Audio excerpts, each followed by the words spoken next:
ठीक है, कब तक चलेगा? 1707 यानी औरंगजेब के डेथ तक चलेगा।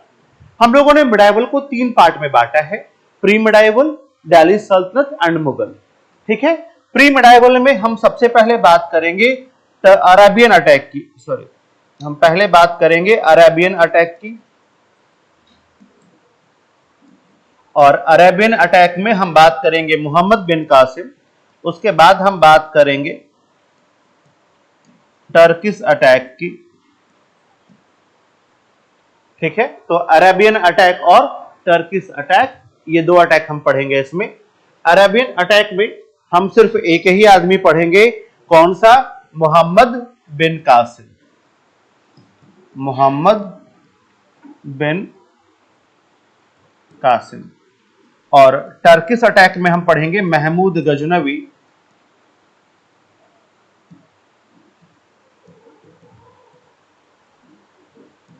एंड मोहम्मद गोरी।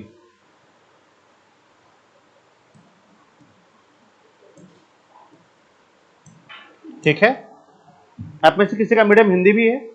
एक दो लोग का हिंदी भी होगा, आपका हिंदी है, आप लोग का भी हिंदी है। ठीक है, नाम तो लिख लेंगे ना, या नाम भी हिंदी में लिखना पड़ेगा? ठीक है, कोई दिक्कत नहीं। अगला जो डायग्राम का पार्ट है वो है दिल्ली सल्तनत।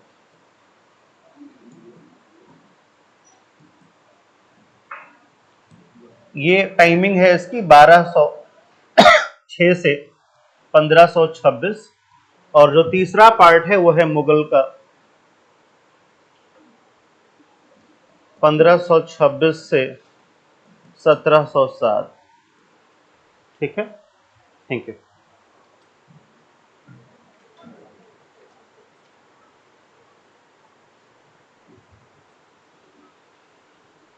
अभी डायग्राम बहुत बड़ा है, ये भी बनेगा और ये भी बनेगा अभी। ठीक है, तो डायग्राम का इस तरह से स्पेस रखिएगा अपने पास।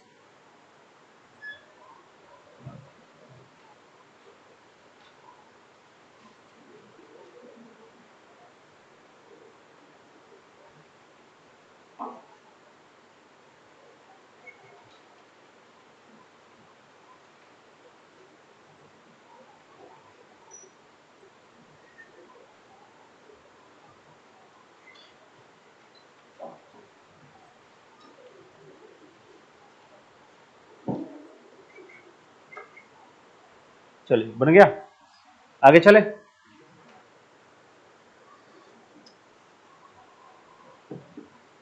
आइए चले आगे दिल्ली सल्तनत पे।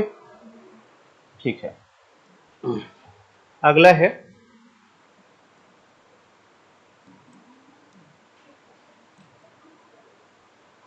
दिल्ली सल्तनत। ये 1206 में शुरू होगा और 1526 तक चलेगा। हम लोग कहानी की बात करेंगे, पहले एक डायग्राम बना ले, ठीक है, फिर बात करते हैं कहानियों की। आज तो हम लोग बात करेंगे जितना भी सोर्सेज है मिडाइवल को जानने का।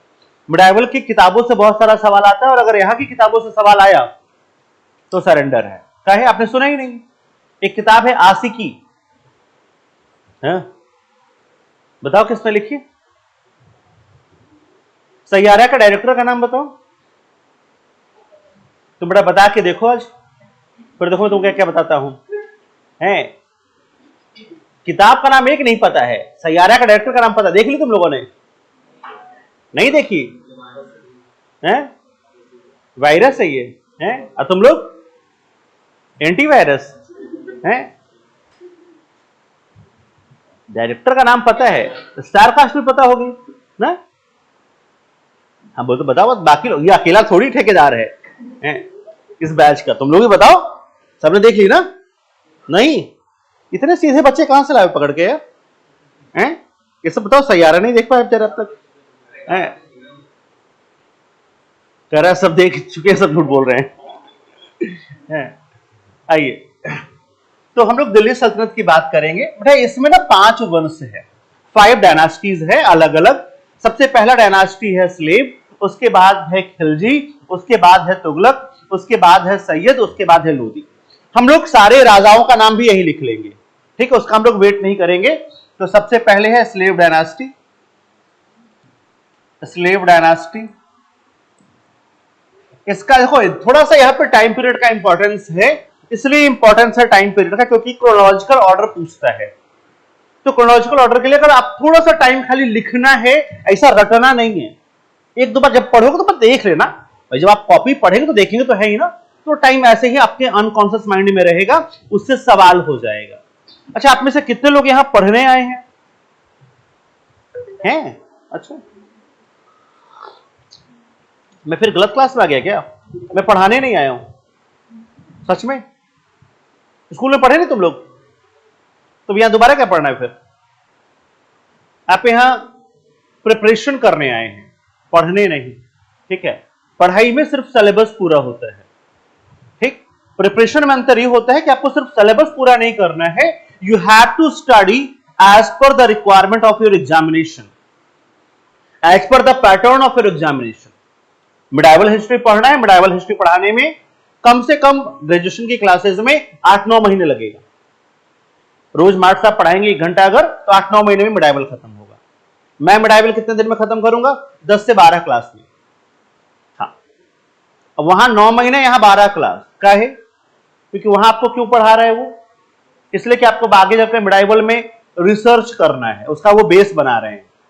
मेरा उद्देश्य क्या है कि मिडाइवल से जो 4-5 सवाल यूपीएससी में आता है, 4-5 सवाल, यूपी पीसीएस में भी 5-6 सवाल, वो 5-6 सवाल यूपी पीसीएस के और वो 4-5 सवाल यूपीएससी के आपके हो जाए, बात खत्म। उसके बाद आपको उससे मतलब नहीं है। तो हम लोग उसकी बात करेंगे जो आपके एग्जाम पॉइंट ऑफ व्यू से बहुत कंसर्न है।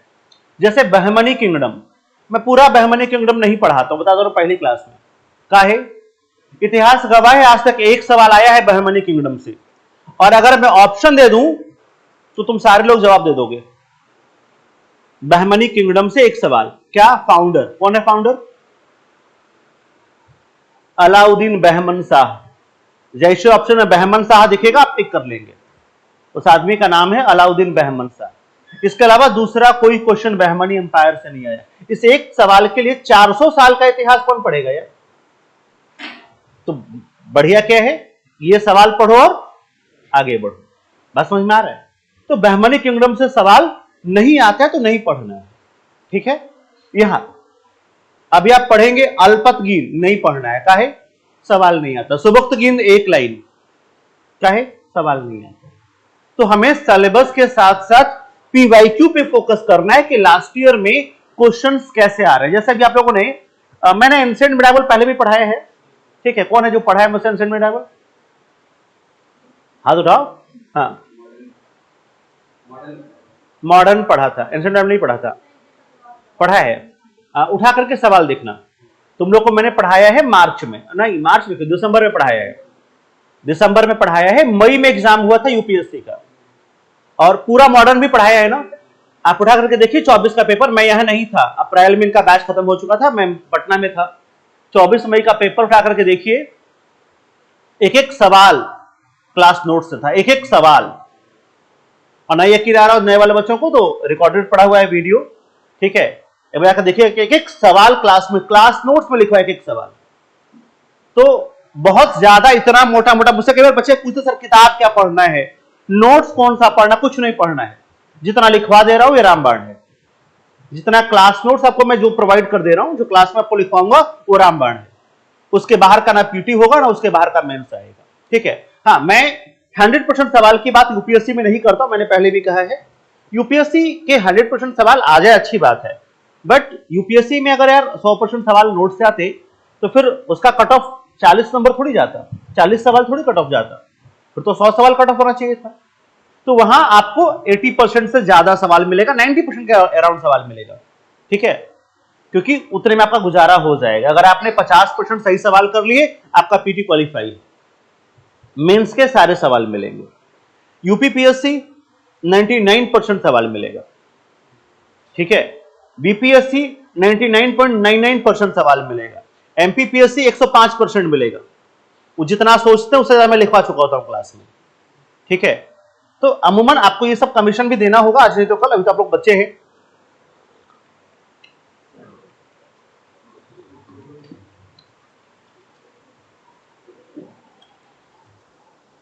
ठीक है, तो क्लास नोट्स के बाहर कुछ नहीं पढ़ना है। करना क्या है? एमसीक्यू। एमसीक्यू कितना करना, बल्क में, एक दो नहीं, कम से कम पीटी से पहले 30-35 हजार सवाल सॉल्व करोगे तो पीटी होगा।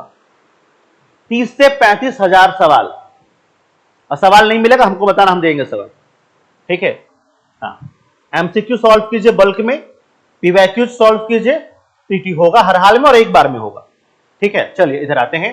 स्लेव डायनास्टी का बड़ा जो टाइम पीरियड है वे 1206 टू 1290, उसके बाद आएगा खुजली डायनास्टी, सॉरी खिलजी डायनास्टी, नहीं हरकतें इन लोग की ऐसी थी। 1290 टू 1320, उसके बाद आएगा तुगलक डायनास्टी 1322 1414,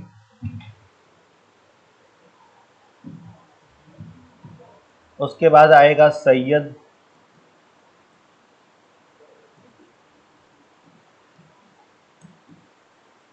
और उसके बाद आएगा लोदी,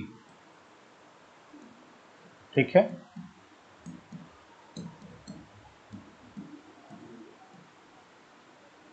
लोदी डायनास्टी,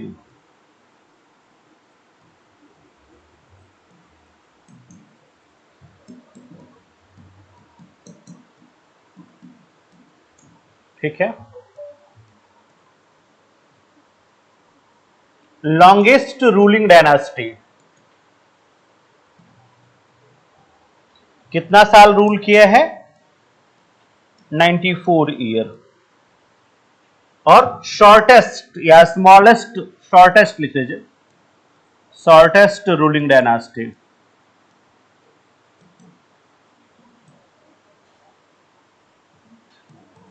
कितना साल रूल किया है,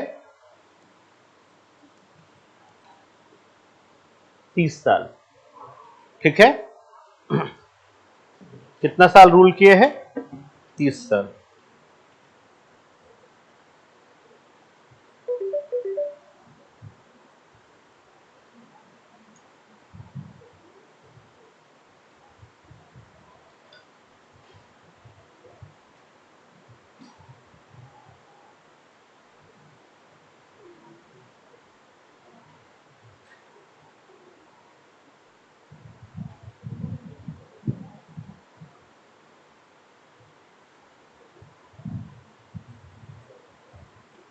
चलिए हो गया। स्लेव, खिलजी, तुगलक, सैयद, लोदी। स्लेव, खिलजी, तुगलक, सैयद, लोदी, ये फटाफट लिख लीजिए।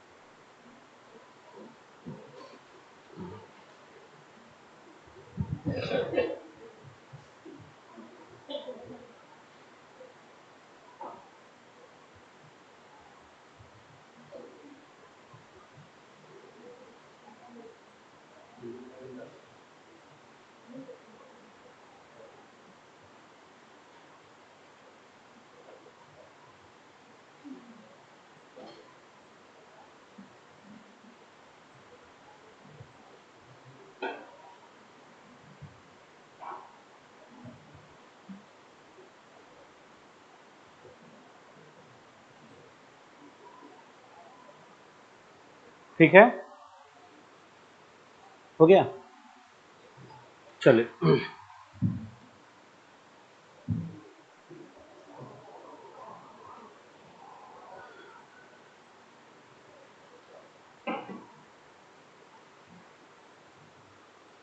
हो गया सिलेबस, तो शुरू करते हैं आगे। इधर आइए वापस, ये लिख लिया है सबने, ठीक है। अब हेडिंग दीजिए,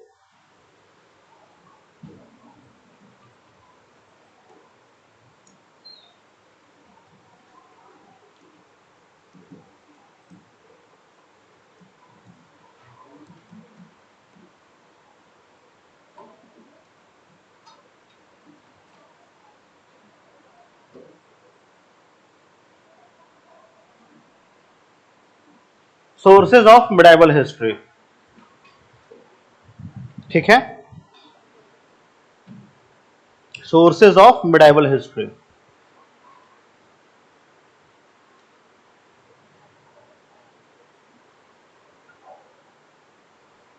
चलिए सोर्सेज की बात करते हैं। हेडिंग दे दिया। पहली बुक है चचनामा। पहली बुक कौन सी है? चचनामा। ये बुक अरबी में लिखी हुई बुक है, लिख लीजिए। पहला सोर्स है चचनामा, लैंग्वेज है इसका अरेबियन,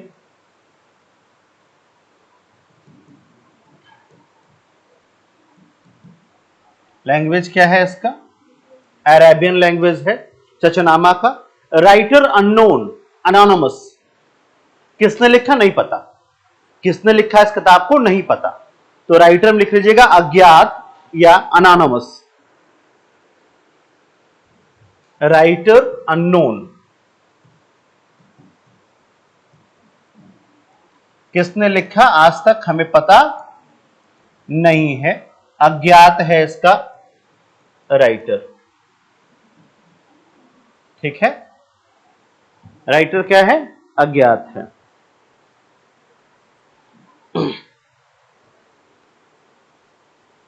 ठीक, चलिए दूसरा क्या मिलता है इससे? जानकारी क्या मिलता है? सोर्स है, तो किस चीज का सोर्स है? लिखिए सोर्स ऑफ अरेबियन इन्वेजन, अरबी आक्रमण का स्रोत है। सोर्स ऑफ अरेबियन इन्वेजन, मैं बोल के लिखवाऊंगा, लिखिए सोर्स ऑफ अरेबियन इन्वेजन, अरबी आक्रमण का स्रोत है ये।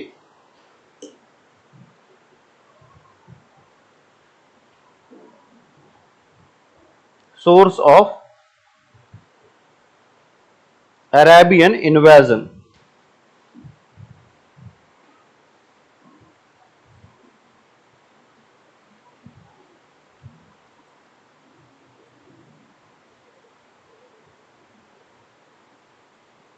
ठीक है।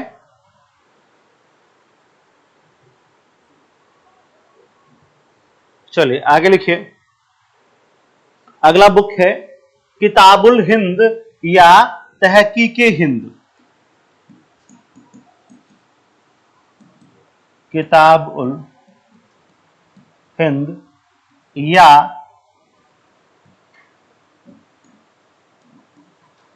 तहकीक ए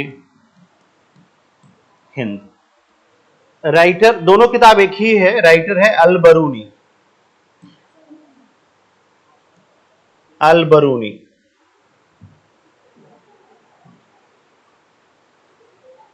लैंग्वेज है Arabian language,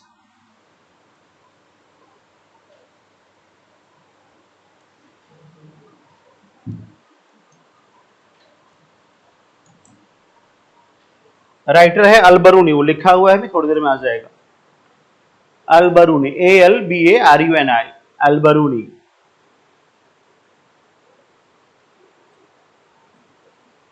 authentic source of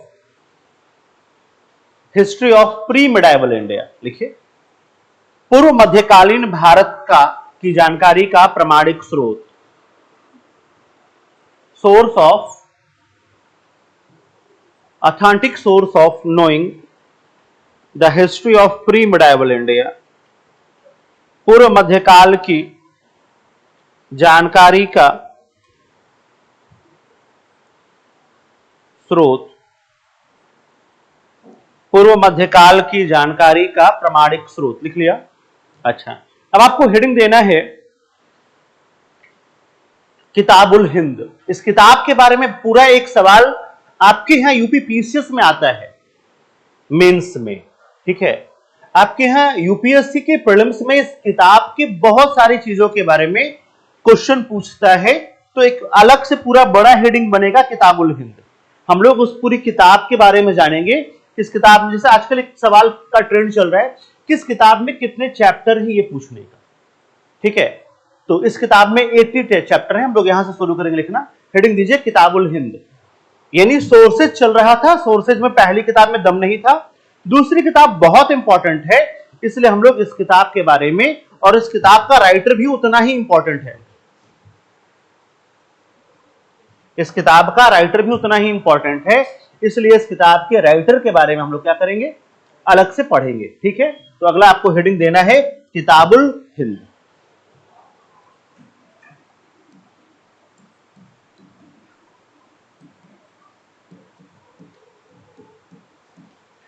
इस बुक के बारे में कुछ कुछ बातें लिख लीजिए। इस बुक को कहते हैं known as mirror of India.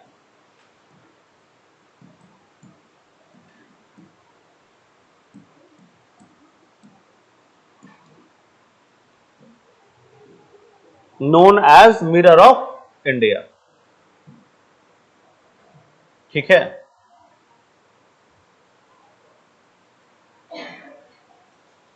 Known as mirror of India. ठीक है, पहला। दूसरा, इसमें टोटल 80 चैप्टर, कितने अध्याय हैं,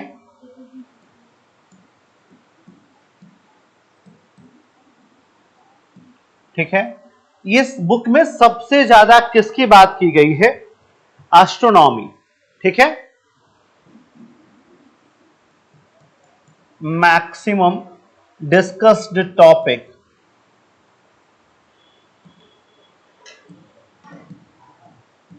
एस्ट्रोनॉमी। डायग्राम की तरह ही बनाइएगा, खगोल शास्त्र, इसको हिंदी में कहेंगे खगोल शास्त्र। जो सबसे ज्यादा जिस बात का वर्णन हुआ है वो है खगोल शास्त्र। ठीक है, मैक्सिमम डिस्कस्ड टॉपिक खगोल शास्त्र। ठीक है, लिख लिया।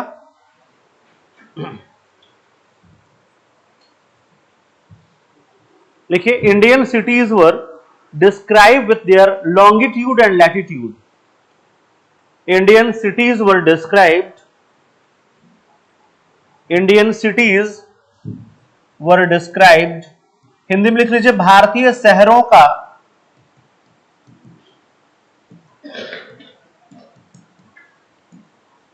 अक्षांश और लॉन्गिट्यूड। देशांतर भी दिया गया है।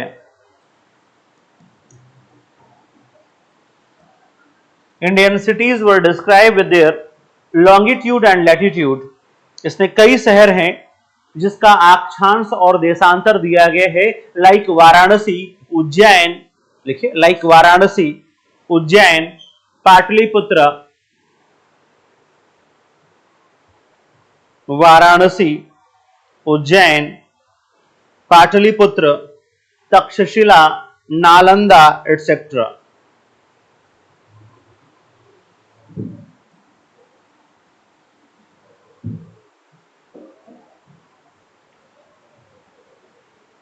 जैसे वाराणसी, तक्षशिला, नालंदा, उज्जैन इत्यादि। हिंदी में लिख पा रहे हैं ना, आपका हिंदी मीडियम है, आपका भी हिंदी मीडियम है, लिख पा रही है आपका भी, ठीक है। No information about south India, दक्षिण भारत के बारे में कोई जानकारी नहीं है।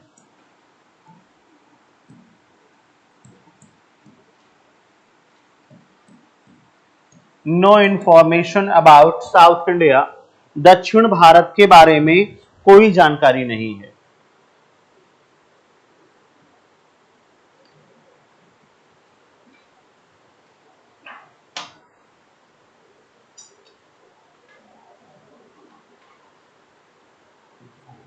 ठीक है, लिख लिया। अगला लिखिए, this book is this book least described political scenario and much described या more described social scenario। इस पुस्तक में राजनीति के बारे में कम और समाज के बारे में ज्यादा जानकारी मिलती है। इस पुस्तक से राजनीति के बारे में कम और समाज के बारे में ज्यादा जानकारी मिलती है।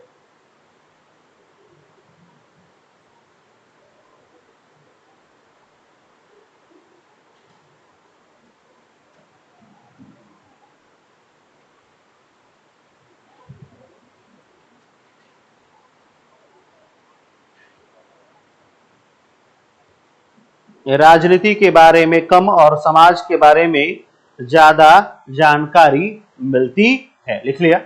चलिए आगे लिखिए। लिखिए the social features which describe in this book, social features which described in this book, समाज की कौन कौन सी जानकारी इस किताब में मिलती है, कौन कौन सा सोशल फीचर डिस्क्राइब किया गया है, उसको लिखना है।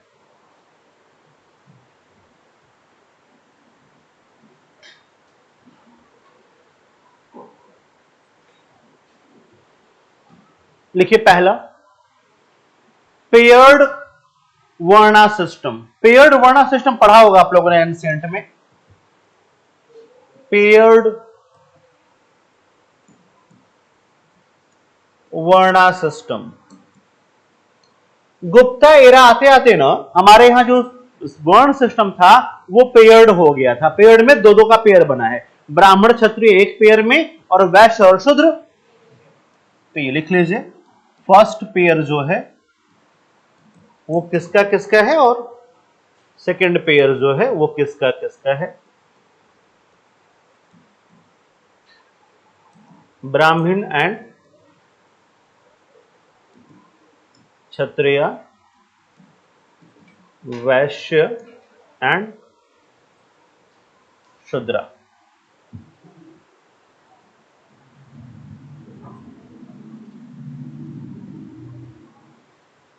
लिख लिया? युग्मित वर्ण व्यवस्था, हिंदी में लिख दूं? ये लिख लेंगे, युग्मित वर्ण व्यवस्था। अंग्रेजी वाले नहीं नहीं नहीं करेंगे, मैं हिंदी वालों से पूछ रहा था।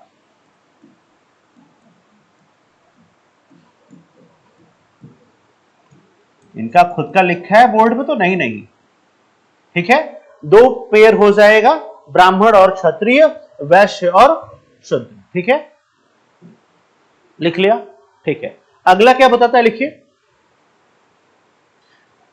Describe about social division on the basis of casteism. Describe social division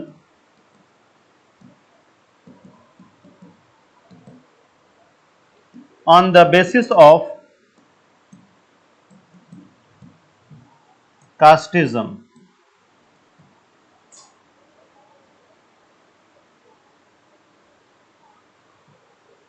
on the basis of casteism,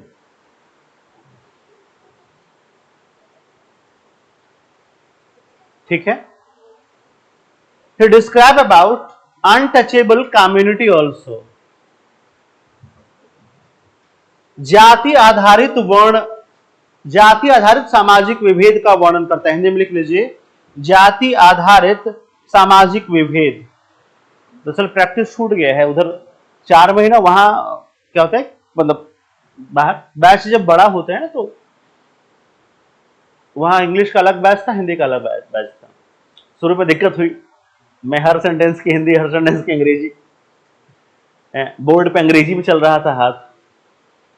उसके बाद वहां प्रैक्टिस किया नहीं, फिर हिंदी वाले बैच में केवल हिंदी और अंग्रेजी वाले बैच में केवल अंग्रेजी, ठीक है। तो आपके यहाँ भी धीरे धीरे प्रैक्टिस हो जाएगी। लिखिए, इसका हिंदी लिख लीजिए कि जातिवाद पर आधारित सामाजिक विभेद का वर्णन करता है, ठीक है, और अस्पृश्य जातियों का उल्लेख करता है। अनटचेबल कम्युनिटी लिख लिया, describe untouchable community. They were called as antyaj. जो अनटचेबल को क्या कहते हैं? अंत्यज।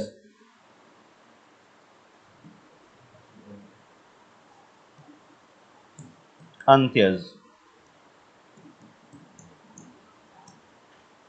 अनटचेबल्स को क्या कहते थे हम लोग? अंत्यज। दे वर कॉल्ड एज अंत्यज। जो अनटचेबल्स को क्या कह रहे थे हम लोग? अंत्यज कह रहे थे।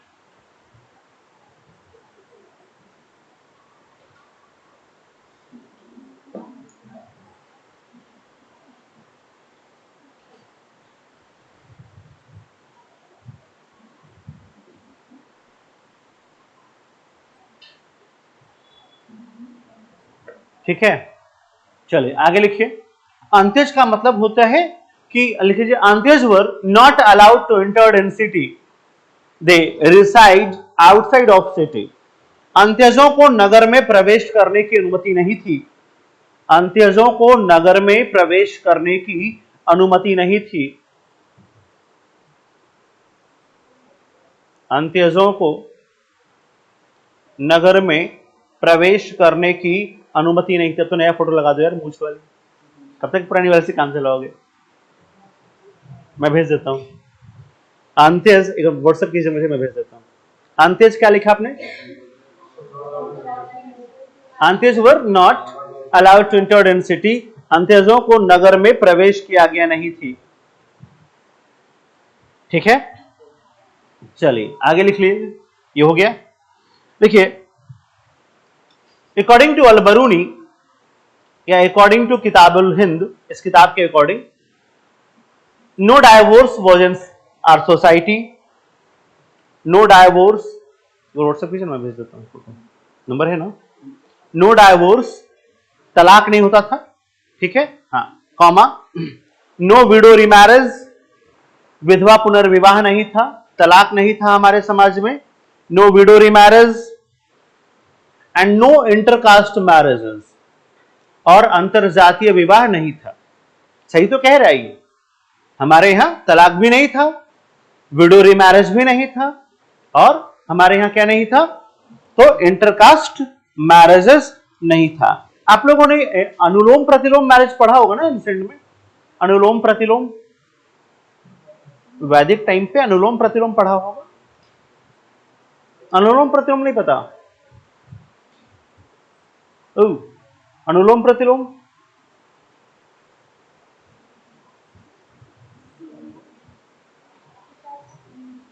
वैदिक एज में आपने पढ़ा होगा अनुलोम प्रतिलोम। अनुलोम में क्या होता है कि अपर कास्ट का दूल्हा और लोअर कास्ट की दुल्हन, प्रतिलोम में उल्टा हो जाता है, लोअर कास्ट का दूल्हा और अपर कास्ट की दुल्हन। ये इंटरकास्ट मैरिजेस प्री वैदिक में अलाउड था, लेटर वैदिक में ये बंद हो गया, और लेटर वैदिक से कर अब तक बंद है। ठीक है, तो प्री वैदिक में हमारे यहां इंटरकास्ट मैरिजेस था, उसके बाद जब ये बंद हुआ फिर नहीं हुआ, फिर अब तक ये बंद है जब तक ये कहता है। और आज भी जो हो रहा है वो बहुत मिनिमल है सोसाइटी में। ठीक है, चलिए आगे लिखिए। क्या लिखा आपने लास्ट बात? हाँ, no widow remarriage, no intercaste marriage. आगे लिखिए। एजुकेशन, एजुकेशन के बारे में क्या कहता है वो लिखते हैं। अकॉर्डिंग टू अल-बरूनी, हेडिंग दे दीजिए एजुकेशन, शिक्षा। According to Al Biruni, Varanasi, Taxila, Nalanda, Bahubali sir होगा, मृत्युंजय सर होगा, मैं नंबर दे देता हूं। छोड़ो, मैं नंबर डालता हूं ना। आप एक काम करिए, डायल कर दीजिए, पता नहीं मेरा कॉल से पूछ रहा है। नहीं, ये नंबर, ये है मेरा number.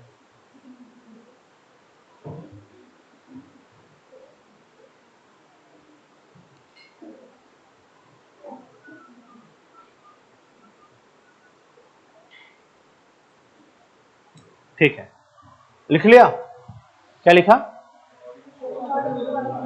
According to Al Biruni, Varanasi, Taxila, Ujjain, Nalanda and Kashmir were centre of education. Varanasi, Taxila, Nalanda, Ujjain and Kashmir were centre of education. लिखा? According to him, according to him मतलब हिंदी में लिखा आप लोगों ने। वाराणसी, नालंदा, तक्षशिला, उज्जैन, कश्मीर शिक्षा के केंद्र थे।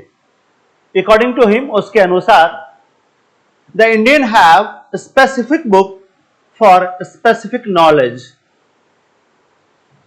Indian have specific book for specific knowledge. भारतीयों के पास हर विज्ञान और ज्ञान के लिए एक विशिष्ट ग्रंथ उपलब्ध था। भारतीयों के पास हर ज्ञान और विज्ञान के लिए एक विशिष्ट ग्रंथ उपलब्ध था।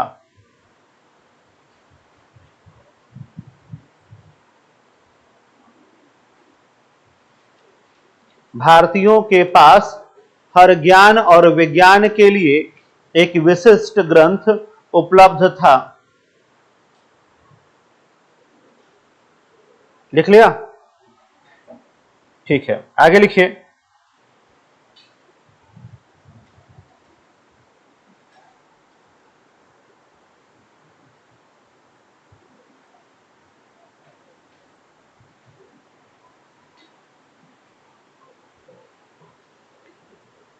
देखिए भेजे हैं, आगे लिखिए। Like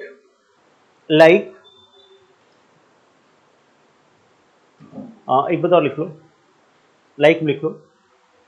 Aryabhatiyam for maths, Aryabhatiyam for maths and astronomy. Aryabhatt की किताब का नाम है ना, आर्यभट्टियम।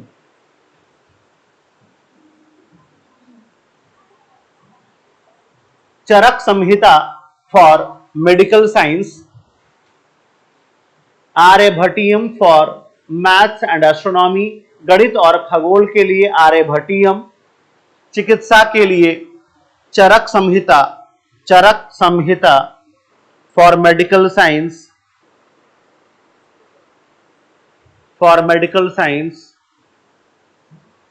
ठीक है।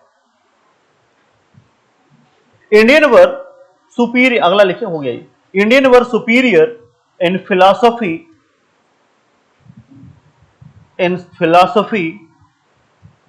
Science and spirituality. भारतीय दर्शन, आध्यात्म और विज्ञान में श्रेष्ठ थे। भारतीय आध्यात्म, विज्ञान और दर्शन में श्रेष्ठ थे। Indians were superior in philosophy science and spirituality.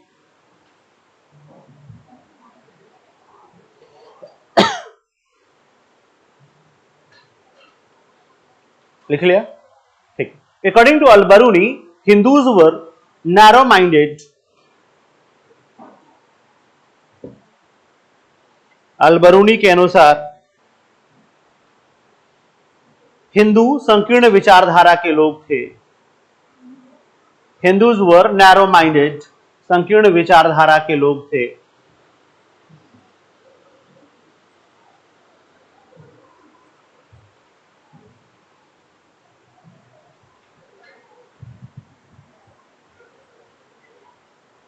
लिखा? आगे लिखिए। एजुकेटेड हिंदूज, लाइन चेंज करके लिखना है, सब बुलेट वाइज लिखना है। एजुकेटेड हिंदूज वर मोनोथीस्ट, पढ़ा लिखा भारतीय एकेश्वरवादी था। एजुकेटेड इंडियंस वर मोनोथीस्ट, पढ़ा लिखा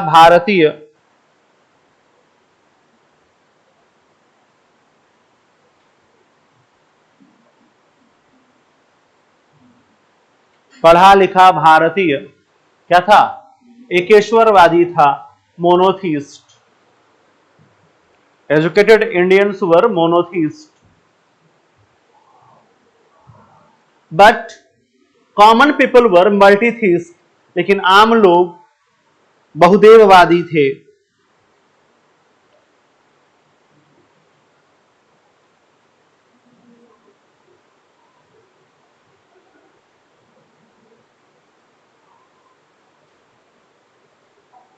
लिख लिया?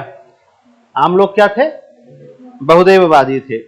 According to Al Biruni, Ramnavami and Mahashivratri were two great festivals. According to Al Biruni, Ramnavami and Mahashivratri were great festivals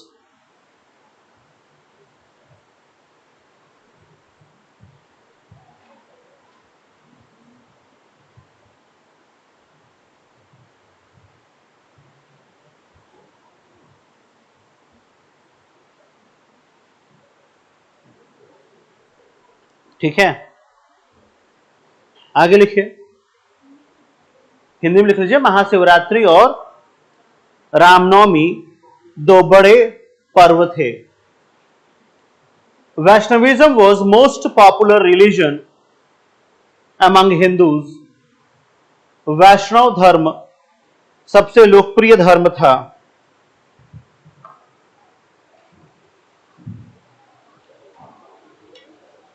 वैष्णव धर्म सबसे लोकप्रिय धर्म था। Vaishnavism was most popular religion. Al-Biruni described about the corruption and malpractices of Buddhist monastery and temples. Al-Biruni बौद्ध मंदिरों, मठों, बौद्ध और हिंदू मंदिरों और मठों में व्याप्त बुराइयों को भी उजागर करता है। Al-Biruni described the corruption and malpractices in Hindu and Buddhist temples and monasteries. बौद्ध और हिंदू मंदिरों में व्याप्त बुराइयों को भी क्या करता है? उजागर करता है। लिख लिया?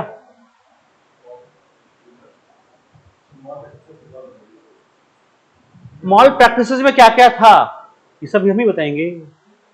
एंशिएंट बुद्धिज्म डिक्लाइन क्यों किया? बुद्धिज्म जब आया था तब तो बहुत फ्लरिश किया था। पूरी दुनिया में आज भी बुद्धिज्म है, भारत में कहीं नहीं है। पूरी दुनिया में आज भी बुद्धिज्म है ना, बहुत फ्लरिश किया। आज भी जाकर देखिए आप, श्रीलंका है, कोरिया है, जापान है, इंडोनेशिया है, ठीक है, ये सारे देश बुद्धिस्ट देश हैं। भारत, आपके यहां बुद्धिज्म का पॉपुलेशन क्या है? 0.01% का है। क्यों है ऐसा? हमारे यहां डिक्लाइन काहे कर गया? क्योंकि अशोक जैसे राजाओं ने इतना दान किया, इतना दान कर दिया कि अब बौद्ध मठों के पास, मतलब मठों के पास इतना संपत्ति है जितना किसी राजा के पास नहीं है। जो बौद्ध, ये बटन बंद रहेगा, हाँ बंद कीजिए, हाँ हाँ ऊपर वाला, हाँ गुड। तो बौद्ध मठों के पास इतना पैसा आया, इतना पैसा है कि पूछो मत, हद से ज्यादा। कैसे? अच्छा, अशोक ने अकेले दान नहीं किया है। अशोक के अलावा जितने राजा थे, अशोक के बाद में जो आए डिसेंडेंट उसके, वो सबने दान किया। कनिष्क ने भी दान किया। अब इतना पैसा हो गया है कि बेचारा भिक्षा क्यों मांगने जाएगा? बौद्ध मठों में इतना अनाज है कि वहां के चूहे खा खा के हाथी हो गए हैं। हाँ, अब हाथी है, घोड़ा है, पैसा है। अच्छा, बौद्ध संघ में महिलाओं को भी प्रवेश मिल गया था, वुमेन सेंटर्ड हो गया था। तो अब पैसा भी अथाह है, सोना चांदी हाथी घोड़ा। अब जो बौद्ध भिक्षु निकलता है ना ऐसे बाहर, तो हाथी और घोड़े से शाही सवारी निकलती है। कैसे निकलती है शाही सवारी? हाथी घोड़े से। भिक्षा मांगने जा नहीं रहे हैं। पहले क्या था? एक दरवाजे से मांगना है और एक ही बार जो मिलेगा वही पूरा दिन खाना है। अब एक दरवाजे पे मांगोगे, कोई क्या दे देगा तुमको यार भीख में? 2 रोटी, चलो 4 रोटी, पूरे दिन उससे से गुजारा करना है ना। अभी सुबह बढ़िया नाश्ता, ड्राई फ्रूट, मिल्क शेक, दोपहरिया में बढ़िया एकदम पुलाव दाल मस्त, रात को फिर वही 56 भोग। तो यहां तक आकंठ खाया हुआ है आदमी, अकाम एको नहीं है, तो शारीरिक ऊर्जा का गलत प्रयोग करेगा नहीं करेगा? अब बौद्ध मठों में पहले योग की बात होती थी, अब बौद्ध मठ जो है अय्यासी के अड्डे बन गए। पैसा भी है और महिलाएं भी हैं। तो जनता क्या लगता है, हम लोग पागल हैं? नहीं ना भाई, आज नहीं तो कल मालूम तो चलेगा। कब तक छुपेगा ये सब? तो धीरे धीरे ये जो चीजें थी क्या हुई? बाहर आनी शुरू हुई। अब जब जैसे आप देखोगे तो पहले ना कई बाबा थे बड़े पॉपुलर टाइप के, ठीक है, मैं नाम नहीं लेता सुबह सुबह, ठीक है, इन लोगों का नाम लेने से पाप लगता है। अभी जेल में है, और जिस तरह से बाबा लोग जेल जा रहे हैं, मुझे लगता है सरकार कहीं जेलों का नाम बदल के आश्रम न कर दे। अरे ये सार्केज्म समझते हो ना, व्यंग था, ठीक है, बाबागिरी पे। मैं आई डोंट बिलीव इन बाबागिरी। मैं नास्तिक नहीं हूं, तो दिख ही रहा होगा कि मैं नास्तिक नहीं हूं, ठीक है, लेकिन मैं बाबागिरी में बिलीव नहीं करता, ठीक है। जिस तरह से बाबा जेल जा रहे हैं, तो आज एक जमाने में करोड़ों लोग थे, करोड़ों भक्त। आज कोई पूछने वाला है, कोई नाम लेने वाला है? नहीं है। क्या है? ये जो पाप था वो बाहर आ गया। तो जब इस तरह का पाप बाहर आया तो क्या हुआ? धीरे धीरे आस्था डाउन हो गई। अच्छा, मंदिरों का भी यही हाल था। मंदिरों में देवदासी सिस्टम पढ़ा होगा आपने गुप्ता एरा में। मंदिर के देवता से विवाह, आपने मैरिज में 8 टाइप ऑफ मैरिजेस पढ़ा होगा एंसेंट में। उसमें एक मैरिज था दैव विवाह। दैव विवाह में होता क्या था कि जो पुरोहित यज्ञ कराने आएगा उसी पुरोहित के साथ बेटी ब्याह देंगे। या अब धर्म में कन्याएं बहुत सारी हैं, या मंदिर के देवता से बेटी का ब्याह। तो अब मठों में महिलाएं भी हैं और पैसा, तो फिर अयासी होगी। तो बाहर तो आएगा, पाप थोड़ी छुपता है। अच्छा ही छुप सकती है, बुराई नहीं छुपती। वो बाहर आके रहेगा एक दिन। तो बस बाहर आया तो इसने भी लिखा है। और यही वजह था कि दोनों का क्या हुआ? हिंदुइज्म का भी डिक्लाइन हुआ, बुद्धिज्म का भी हुआ। हिंदुइज्म के लिए आप आगे पढ़ोगे अभी की हिंदुइज्म को रिवाइव किया है किसने? तो हिंदुइज्म को रिवाइव किया शंकराचार्य ने, रामानुजाचार्य ने, रामानंद जी ने और उनके शिष्यों ने। लेकिन बुद्धिज्म को रिवाइव करने वाला कोई भी आदमी नहीं था, इसलिए बुद्धिज्म फिर से स्टैब्लिश नहीं हो पाया। Got it? हिंदुइज्म फिर से सरवाइव कर गया, बट बुद्धिज्म रीस्टैब्लिश नहीं हो पाया, उसका रिवाइवल नहीं हो पाया। Got it? ठीक है, आगे लिखिए। Al-Biruni praised a lot about the praised a lot to Indian architecture. Al-Biruni ने भारतीय स्थापत्य की बहुत सराहना की है। अल-बरूनी ने भारतीय स्थापत्य की बहुत सराहना की है।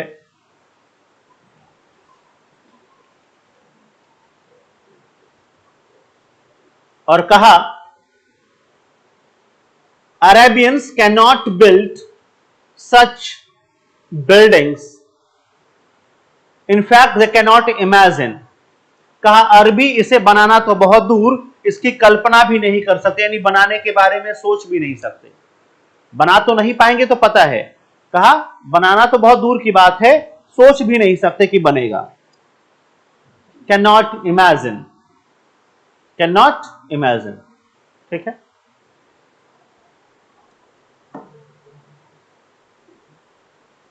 लिखा about Kannauj, about the temples of Kannauj.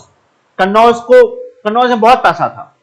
ठीक है, आपने ट्रिपराइट पढ़ा होगा, त्रिपक्षीय संघर्ष।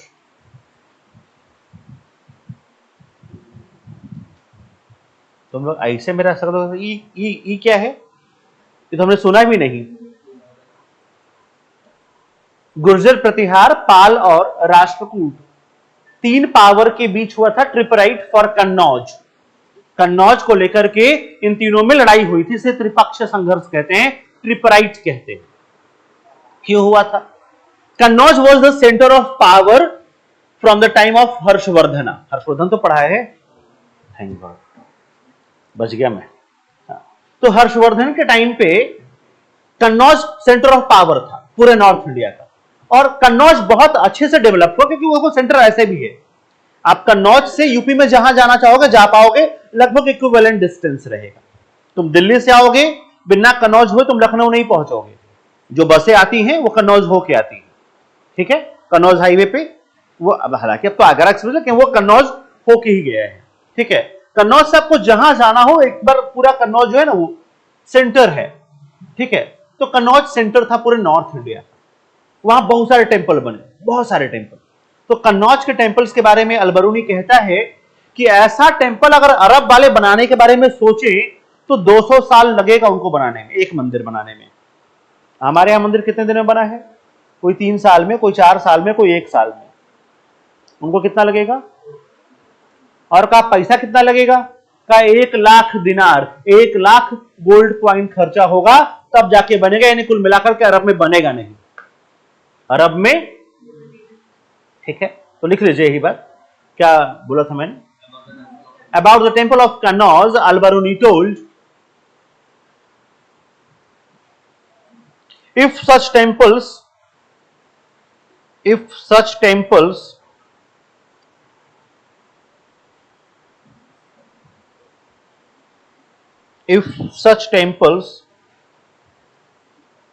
built in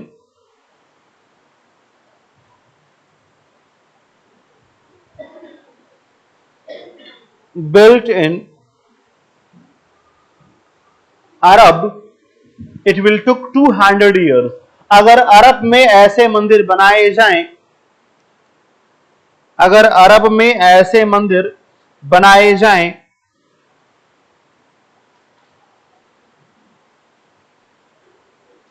तो इसे बनाने में 200 साल लगेगा. It will took 200 years. इसे बनाने में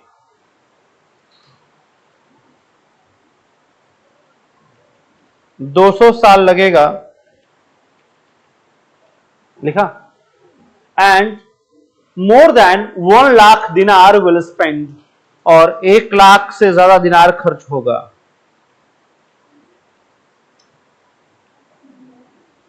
एक लाख से ज्यादा दिनार खर्च होगा.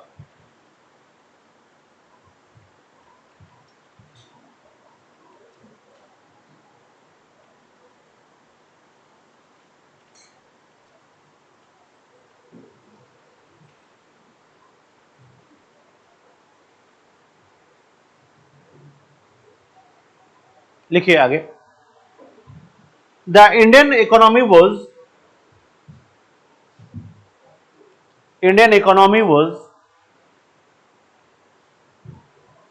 Prosperous economy. भारतीय अर्थव्यवस्था समृद्धशाली अर्थव्यवस्था थी.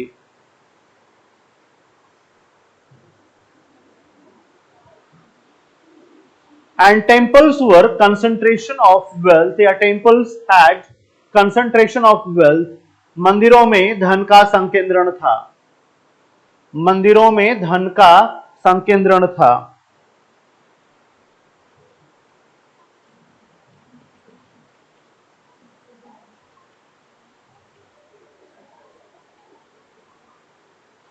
बस ये था किताब. पॉलिटी के बारे में बहुत कुछ कहा नहीं. सोसाइटी बता दिया, रिलीजन बता दिया, एजुकेशन बता दिया, आर्किटेक्चर बता दिया. ठीक है. पॉलिटी के बारे में बहुत लिमिटेड बात बोला, उसका कोई मतलब नहीं बनता है. अब आइए थोड़ा सा पढ़ लेते हैं. अल-बरूनी कौन था? ये यहां से भी सवाल आता है, अल-बरूनी से भी सवाल आता है. ठीक है. अपना पूरा फोकस क्या है? सवाल होना चाहिए. बात खत्म. अल-बरूनी से क्या क्या सवाल, देखो थोड़ा सा सुनो कहानी थोड़ी सी. इसका जो जन्म हुआ है ना, जो पैदा हुआ है, ख्वारिज्म एक जगह है. क्या नाम है जगह का? ख्वारिज्म. कहां है? सेंट्रल एशिया में. ठीक है. या खीवा. खीवा पे सुन लो पहले कहानी, फिर मैं लिखवा दूंगा. खीवा पे अटैक किया महमूद गजनवी ने, और ये महमूद गजनवी को एज अ वॉर प्रिजनर मिला. भाई हार गया खीवा, ख्वारिज्म हार गया, तो सबको बंदी बना लिया. चल लेके आया अपने यहां गजनी में. तो ये दरबार में था और सबको जेल भेज दो, सबको जेल. भाई वॉर प्रिजनर जेल जाएगा. इसने लास्ट में बोला कि हुजूर मैं आपका भाग्य बता सकता हूं. वो हंसा, तो इसने उसे उसकी तारीफ में कुछ सुनाया अल-बरूनी ने. इंटरेस्टिंग है, विद्वान आदमी. तो फिर बातचीत हुई, तो उसको इसने जेल से हटा करके, जेल न भेज करके, अपने दरबार का एस्ट्रोलॉजर अपॉइंट किया, ज्योतिषी अपॉइंट किया, रॉयल एस्ट्रोलॉजर. ठीक है. और यहां से ये इसकी कहानी शुरू होती है. इसका अब लाइफ चेंज हो गया. ये जब वो अटैक कर रहा था ना, कितनी बार अटैक किया भारत पे महमूद गजनवी ने? 17 टाइम्स, 17 बार अटैक किया. तो ये भारत में महमूद गजनवी के साथ आया है. ठीक है. 1011 में, 1010 में ये महमूद गजनवी के साथ भारत आया है. और फिर भारत आकर के ये जितना भी हमारा हिंदू टेक्स्ट था, वेद, पुराण, रामायण, महाभारत, उपनिषद, सब पढ़ गया. अच्छा, इसको लैंग्वेज बहुत सारा आता है. अरबी आता है, पर्शियन आता है, टर्किश आता है, हिंदी आता है, संस्कृत आता है. तो ये सारा लैंग्वेज जो है यहां का आकर के पढ़ेगा। और ये पहला मुस्लिम स्कॉलर है जिसने हिंदू टेक्स्ट को पढ़ा है। यह सवाल कई बार पूछा हुआ है कि कौन सा वो मुस्लिम स्कॉलर है जिसने हिंदू टेक्स्ट पढ़ा है या वेद पढ़ा है, पुराण पढ़ा है। बात एक ही है, जवाब एक ही होगा, अल-बरूनी। और फिर इसने भारत के बारे में बहुत कुछ लिखा है। भारतीय ब्राह्मणों ने इसको विद्यासागर का टाइटल दिया है। क्या दिया है? विद्यासागर। ठीक है। और लगभग 77 ईयर की उम्र में इसका डेथ हो गया। इसने 100 से ज्यादा किताबें लिखी हैं और डेथ इसका गजनी में हुआ है। ठीक है। तो ये थोड़ी सी कहानी लिख लीजिए। देखिए, अल-बरूनी वॉज बॉर्न इन खीवा या Khwarezm, Khwarezm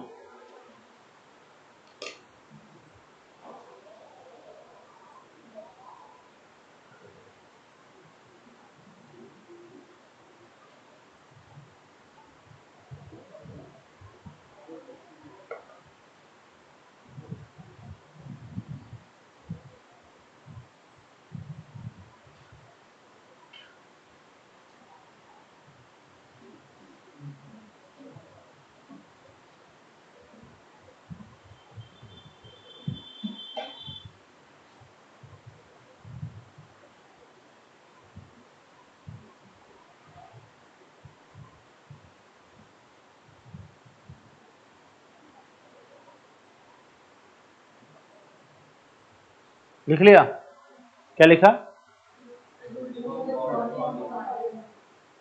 Al-Biruni was born in Khwarizm. ठीक है, आगे लिखिए। Mahmud Ghaznavi got him as a war prisoner. Mahmud Ghaznavi ने उसे युद्धबंदी के रूप में प्राप्त किया था। Mahmud Ghaznavi got him as a war prisoner. Mahmud Ghaznavi ने उसे युद्धबंदी के रूप में प्राप्त किया था।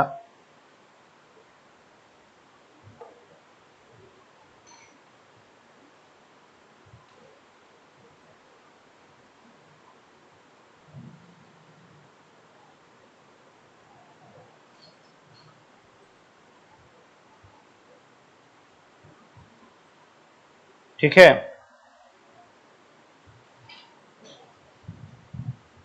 आगे लिखिए। And appointed him as his royal astrologer. And appointed him as his royal astrologer.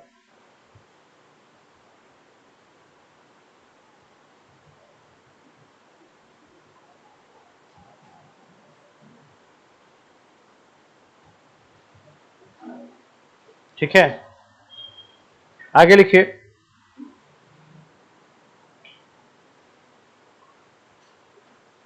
He was first Muslim scholar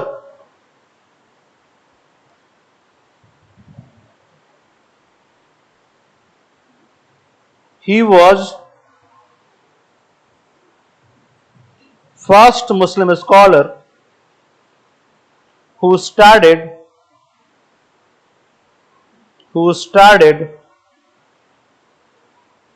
Hindu religious text. यह पहला मुस्लिम विद्वान था जिसने he was first Muslim scholar who studied Hindu religious text. यह पहला मुस्लिम इतिहासकार था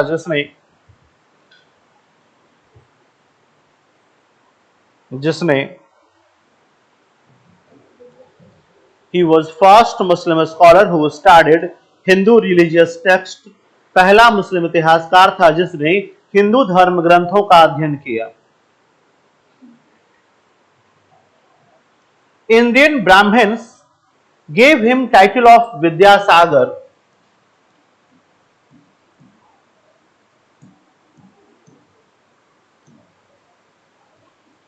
Indian Brahmins gave him title of Vidyasagar.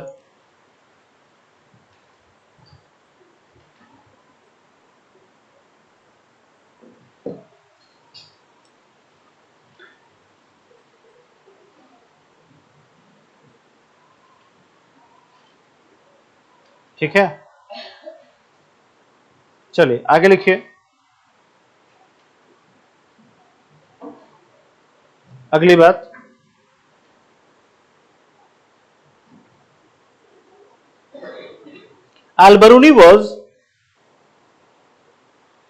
Al-Baruni came in India with Mahmud Ghaznavi. Al-Baruni came in India with Mahmud Ghaznavi.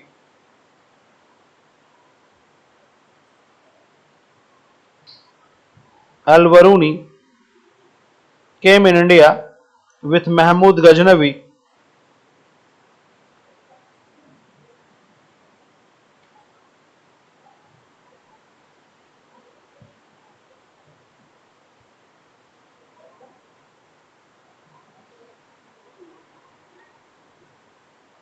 लिखा, and he was a great philosopher, scholar, mathematician.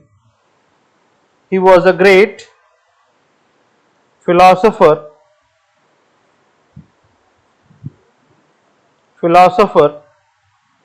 astrologer, great philosopher, astrologer, mathematician, and doctor also. And doctor also.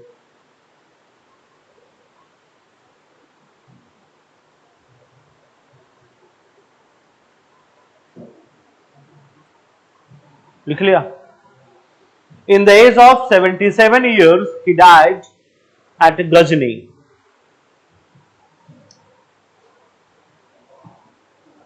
Died at Ghazni.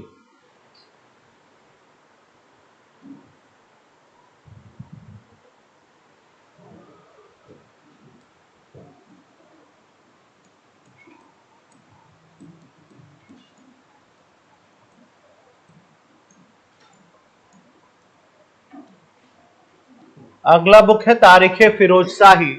Writer लिखिए जियाउद्दीन बर्नी.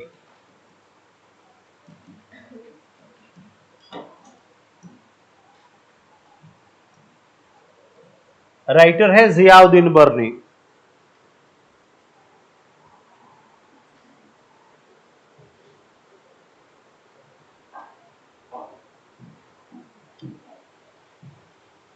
क्या क्या इस किताब में मिलता है? तो अबाउट फिरोज शाह तुगलक,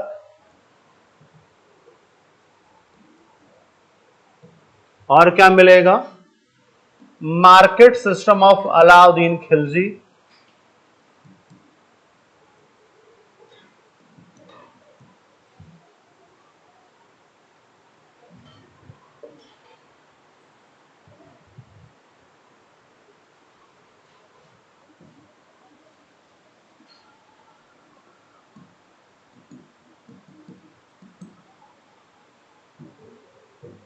criticized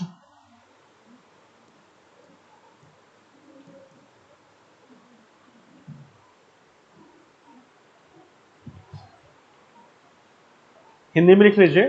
फिरोज शाह तुगलक के बारे में जानकारी मिलती है. अलाउद्दीन खिलजी के बाजार व्यवस्था की जानकारी मिलती है. फिरोज शाह तुगलक के बारे में जानकारी मिलती है. अलाउद्दीन खिलजी के बाजार व्यवस्था की जानकारी मिलती है.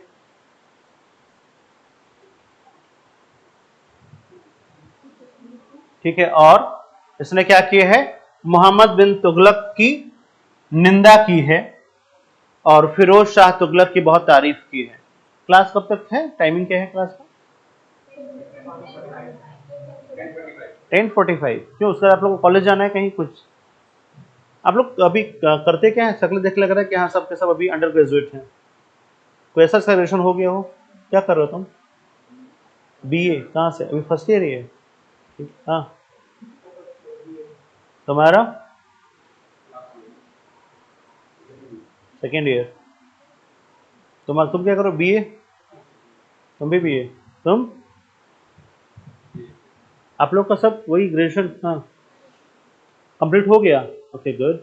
और बाकियों का लास्ट ईयर. इधर लास्ट ईयर है. मतलब अभी 26 किसी का टारगेट नहीं है. हाँ, आपका है. गुड. और तुम लोग का 2050 होगा टारगेट. ठीक. चलिए आगे लिखिए, एक बात और लिख लीजिए, Barani was an extremist and orthodox Muslim historian. Extremist and Orthodox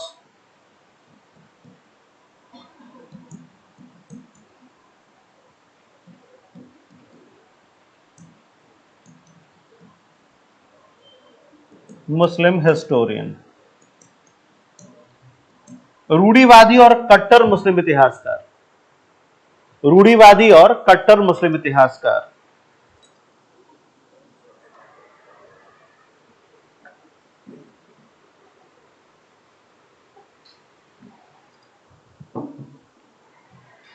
ठीक है,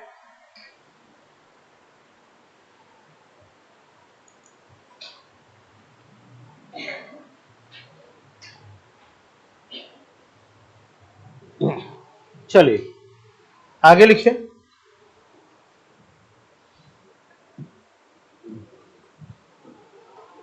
फतवा जहादारी।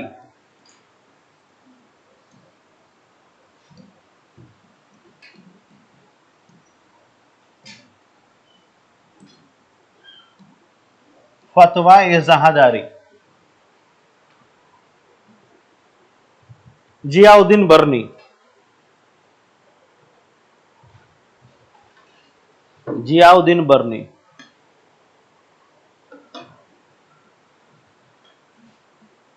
फतवा जहादारी, जियाउद्दीन बर्नी।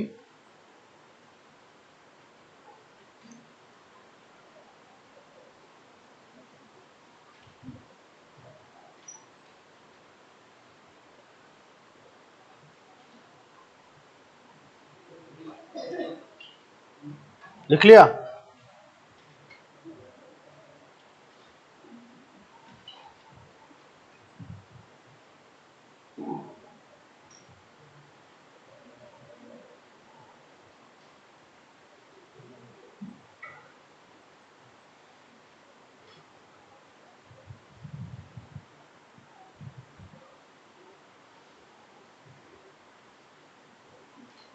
लिख लिया भाई?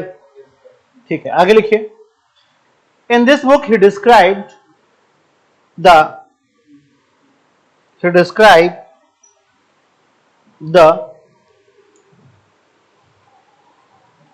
Characters of ideal Muslim emperor. इस किताब में इसने आदर्श मुस्लिम शासक के गुणों का वर्णन किया है। आदर्श मुस्लिम शासक के गुणों का वर्णन किया है।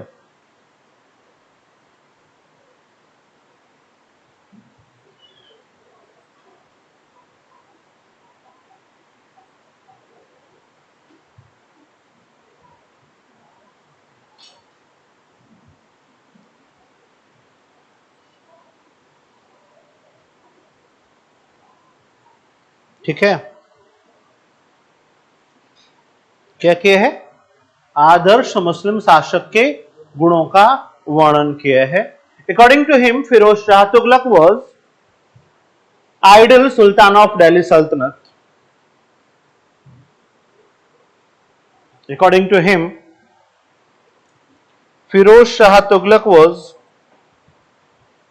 ideal Sultan of Delhi Sultanate.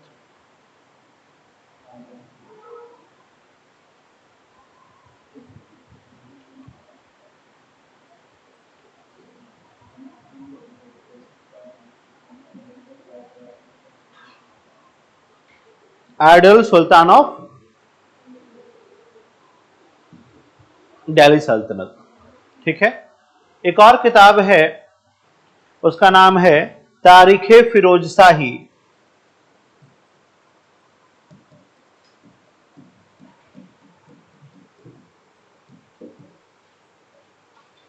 इसे लिखा है शम्स ए शिराज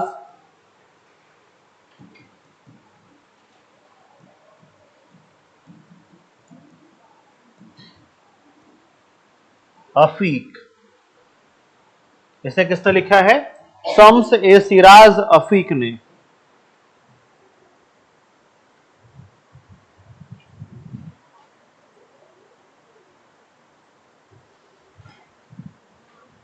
लिखा? किसने लिखा है? शम्स ए सिराज अफीक ने लिखा है।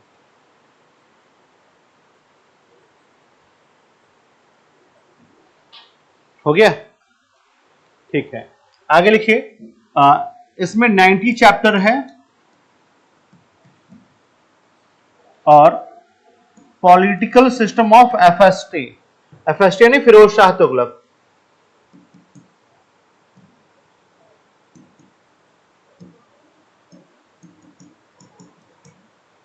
फिरोज शाह तुगलक का पॉलिटिकल सिस्टम डिस्क्राइब किया है and his people's welfare work,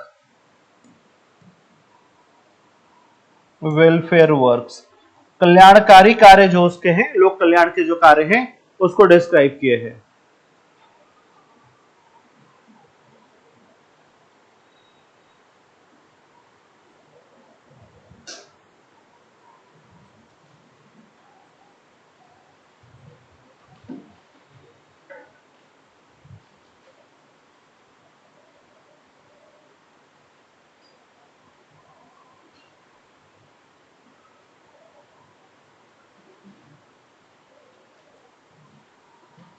लिख लिया? चले,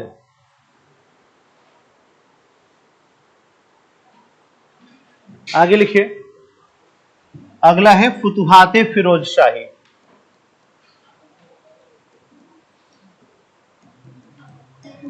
किताब और राइटर का नाम सिर्फ याद रखना है आपको, यही पूछता है। लिख लीजिए, फिरोज शाह तुगलक, ये उसकी ऑटोबायोग्राफी है।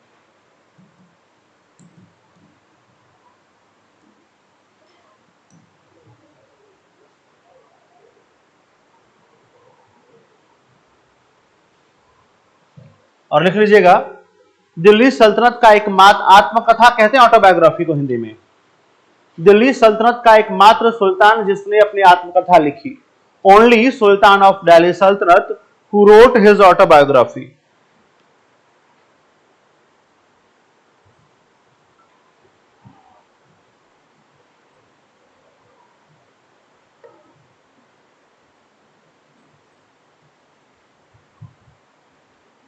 ओनली सुल्तान,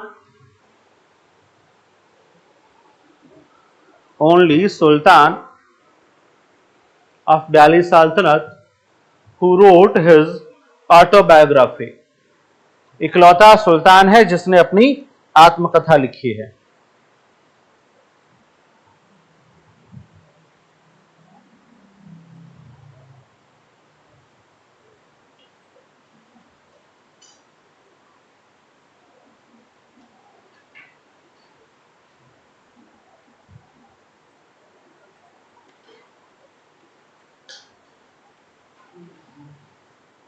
ठीक है, लिख लिया?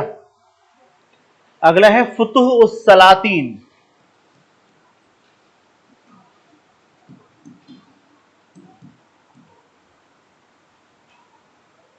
फुतुह उस सलातीन, राइटर है मलिक मोहम्मद इशामी, मलिक मोहम्मद इशामी।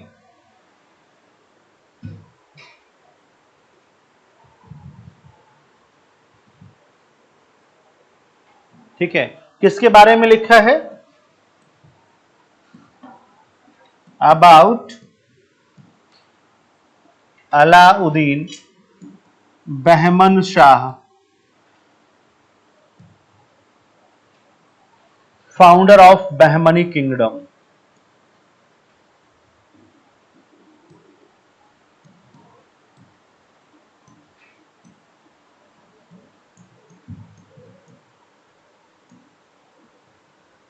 ठीक है, बहमनी किंगडम का ये फाउंडर था अलाउद्दीन बहमन शाह, उसके बारे में लिखा है। ठीक है,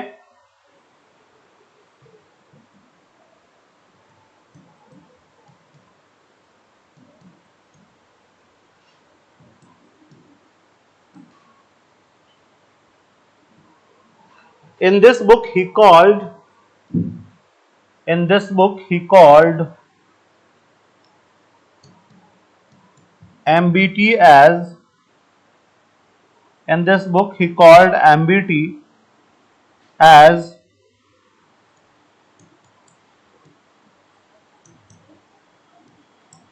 वाइजेस्ट फूल।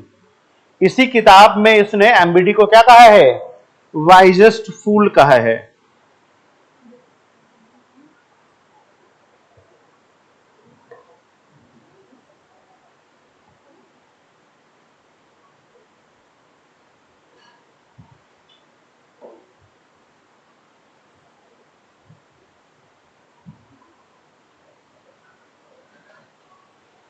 इसी पुस्तक में इसने मोहम्मद बिन तुगलक को बुद्धिमान मूर्ख कहा है या पढ़ा लिखा बेवकूफ कहा है। वाइजेस्ट फूल, वाइजेस्ट फूल।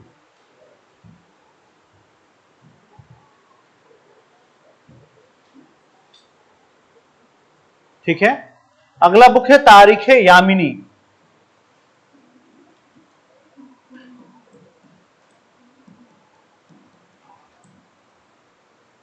यामिनी किसने लिखा है इसको? उत्तबी। उत्तबी ने लिखा है। किसके बारे में लिखा है? अबाउट महमूद गजनबी।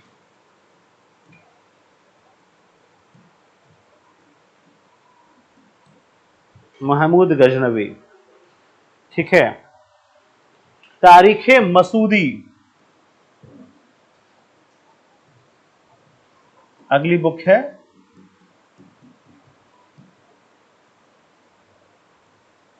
अच्छा, तारीख का मतलब क्या होता है? कोई है जिसको अरबी फारसी कुछ आती हो? डेट होता है। अच्छा, बहुत बढ़िया। अबाउट, तारीख मीन्स अबाउट। ठीक है। तारीख मीन्स क्या होता है? अबाउट। और तवारीख हो तो तवारीख, तवारीख मतलब भी अबाउट होता है। अंतर क्या है? तारीख सिंगुलर होगा, तवारीख प्लूरल होगा। जैसे एक आदमी के बारे में अगर कोई किताब लिखी जाएगी तो तारीख ए फिरोज शाही। ठीक है। अगर पूरे सल्तनत के बारे में लिखा जाएगा तो क्या लिखा जाएगा? तवारुख उस सलातीन। उस सल्तनत के बारे में लिखा जाएगा पूरा, उसमें कई राजा है तो क्या लिखा जाएगा? तवारीख। एक आदमी के बारे में लिखा जाएगा तो तारीख। तारीख सिंगुलर में यूज करेंगे और तवारीख किस में यूज करेंगे? प्लूरल में, तवारीख। ठीक है। तारीख मसूदी ये लिखा है बैहाकी ने, बैहाकी। और ये भी किसके बारे में लिखा है? अबाउट महमूद गजनवी। ठीक है। एक किताब है शाहनामा फिरदौसी। शाहनामा किसने लिखी है? फिरदौसी ने लिखी है। लैंग्वेज क्या है? पर्शियन। लैंग्वेज क्या है? पर्शियन।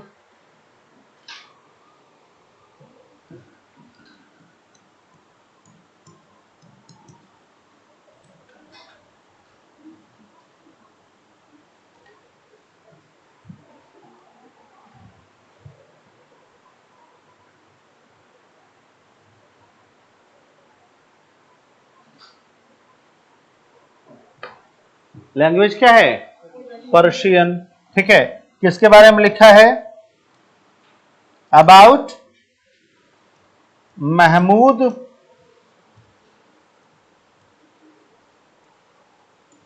गजनवी। किसके बारे में लिखा है? महमूद गजनवी के बारे में। फिरदौसी को क्या कहते हैं? इसको कहते हैं Homer of east.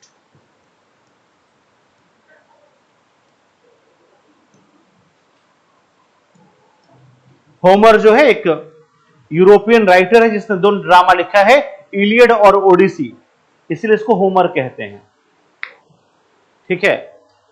Homer of east ये फिरदौसी को कहते हैं। पूर्व का होमर, हिंदी में लिख लीजिएगा पूरब का होमर। ज्यादा नहीं बचा, एक दो किताबें और बची।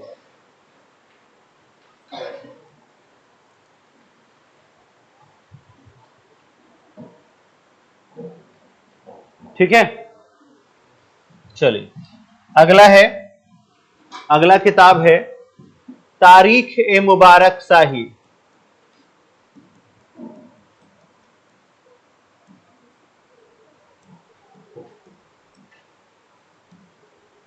तारीख ए मुबारक शाही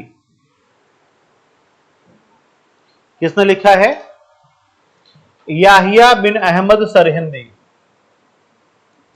याहिया बिन अहमद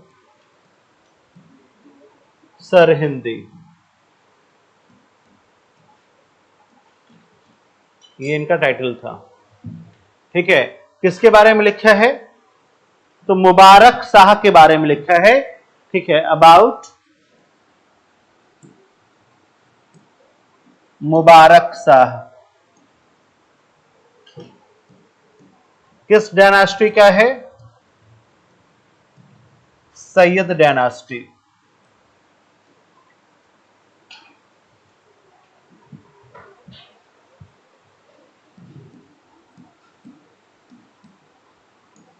रेहला का राइटर कौन है? एक किताब है रेहला, राइटर कौन है? एक किताब है रेहला, राइटर कौन है? नहीं पता? Ibn Battuta.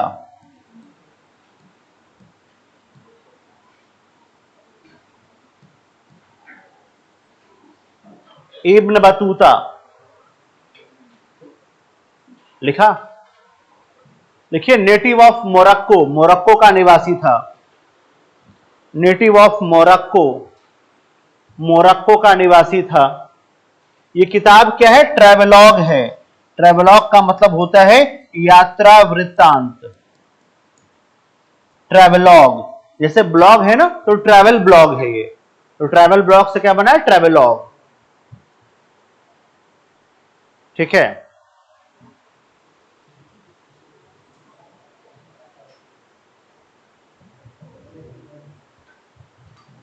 लिख लिया। एक किताब है मालफूजात ए तिमूरी। मालफू,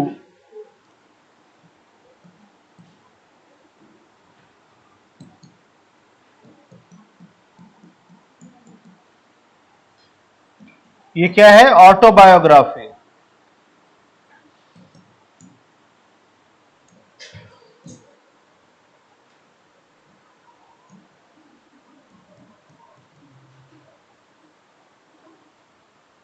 ऑटोबायोग्राफी ऑफ तिमूर। लैंग्वेज क्या है? टर्की।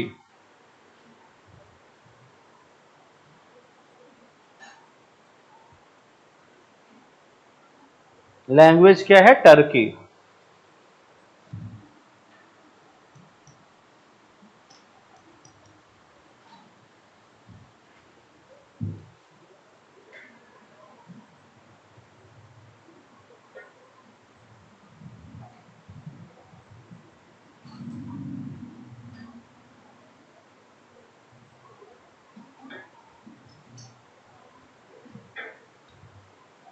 ठीक है,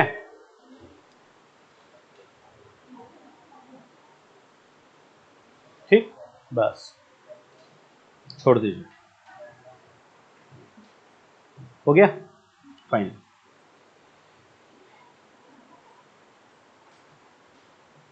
एक राइटर और बचा है, अमीर खुसरो। अपने आप में पूरा एक टॉपिक है। अमीर खुसरो से पूरा सवाल आता है। 4-5 किताबें लिखी अमीर खुसरो ने। आपसे मैंने किताब पूछी थी आशिकी। आशिकी का राइटर कौन है? अमीर खुसरो। क्या लिखा होगा किताब में? Love story. किसकी लव स्टोरी है? अलाउद्दीन खिलजी का बेटा है खिज्र खां, और गुजरात का राजा है रामचंद्र देव, उसकी बेटी है देवल देवी। तो खिज्र खां एक तरफा प्यार करता है देवल देवी से, तो वो स्टोरी है। बाद में शादी होती है, अलाउद्दीन खिलजी का बेटा है, समझ, तो शादी होती है, वो उसकी कहानी है। अमीर खुसरो से वैसे भी बहुत सारा सवाल आता है आपके यहाँ। अमीर खुसरो पैदा कहां हुआ था? आपके यूपी में। यूपी में कौन से जिले में? तुम लोगों को कुछ नहीं आता है, इतिहास एकदम गायब है, भूगोल तुम लोगों ने कुछ पढ़ा है? क्या क्या पढ़ लिया तुम लोगों ने? ज्योग्राफी पढ़ लिया, गुड। और साइंस भी पढ़ लिया, पॉलिटिक्स गवर्नेंस भी पढ़ लिया, बहुत बढ़िया है। अच्छा, अगर उपराष्ट्रपति इस्तीफा न दे दे तो क्या होता है? वाइस प्रेसिडेंट ने इस्तीफा दे दिया ना, मोदी जी ने फोन किया, बहुत बोल रहे हो हैं, चुपचाप शाम तक रिजाइन आ जाना चाहिए। नहीं तो बता देंगे हम, अगर ना देते रिजाइन धनखड़ साहब तो क्या होता?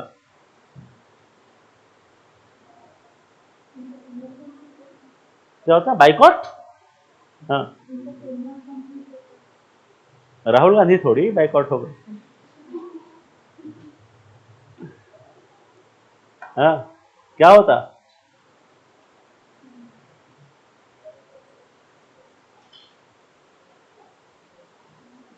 मान लो उपराष्ट्रपति कहते नहीं देंगे इस्तीफा, बताओ क्या कर लोगे? तो क्या कर लोगे बताओ? क्या हुआ? देखो, सब कुछ पढ़ लिया है तुम लोगों ने, लेकिन तुम लोगों ने रिवाइज कुछ नहीं किया है। मैं सिर्फ ये बताना चाह रहा हूँ कि बेटा सिर्फ पढ़ लेने से नहीं होगा, रिवाइज कीजिए। क्योंकि आप यहाँ ना पढ़ने बैठे हैं, यहाँ तैयारी के लिए बैठे, ठीक है? सिलेबस पूरा हो जाएगा, पढ़ आप सब लेंगे, लेकिन आएगा कुछ नहीं। क्या है? आपके पास कोई रिवीजन का प्लान नहीं है। You should do proper revision. आप यहाँ से जाने के बाद पता नहीं यह कितने लोग पढ़ते हैं, रिवाइज करते हैं, यहाँ से कॉलेज, कॉलेज से आए शाम को थक गए, वहीं कैंटीन में आलू पराठा, लखनऊ सुने आलू पराठा बड़ा अच्छा मिलता है कैंटीन में ना, वहीं कभी समोसा, ये सब चल रहा है। बचा हुआ टाइम टाइम जो है सैयारा का डिस्कशन चल रहा है। सही बताओ, कर तो तुम लोग यही रहे हो। मुझे तुम बेटा मुंडी मत हिलाओ, ठीक है? तो तुम्हारे तो छापा पड़ेगा। तो कर आप लोग यही रहे हैं। महिलाएं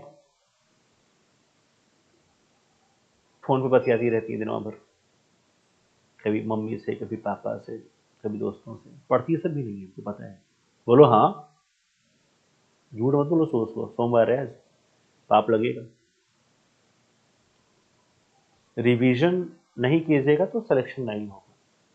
और आपको लगता है कि हाँ कर लेंगे, भी तो बहुत टाइम है, तो बेटा एक दिन सिलेबस खत्म हो जाएगा और हिमालय जैसा सिलेबस है, और हिमालय जैसा एक पहाड़ खड़ा होगा, और तुम्हारी हालत क्या, शुरू कहाँ से करें? जब मैं अप्रैल में पढ़ा रहा था, बैच पूरा भरा हुआ था। अब तक बैच तो नया है, बैच पूरा भरा हुआ रहता था, ठीक है? तो वो बैच खत्म हो गया ना। हाँ,